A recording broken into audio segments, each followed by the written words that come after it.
Hey, this is Chance, a Chance of Freshman, and I know a lot of you guys are having your football draft sometime this week.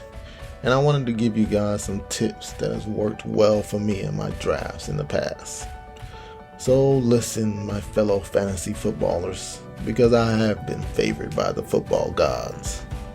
Number 1, never draft a quarterback in the first round.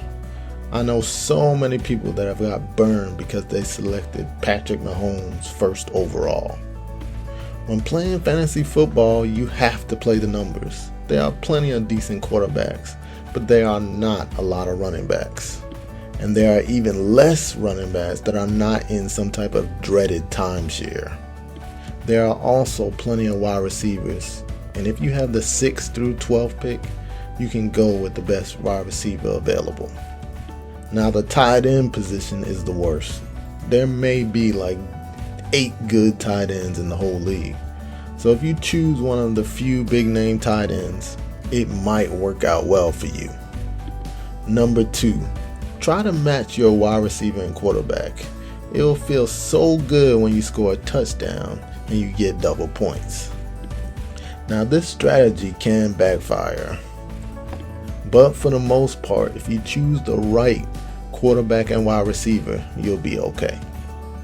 Now it can also be quarterback and tight end, but never have a quarterback and running back. You'll just be playing yourself. Number 3, if you can't get that quarterback you want, get a dual threat quarterback.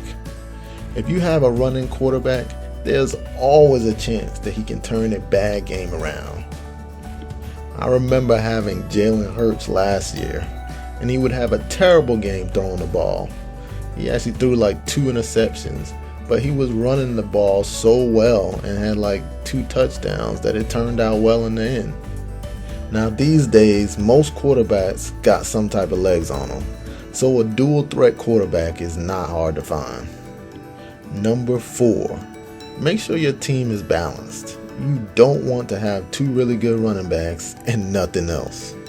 That means try to get 1 good player for every position. A balanced team will beat 2 good players, well, most days.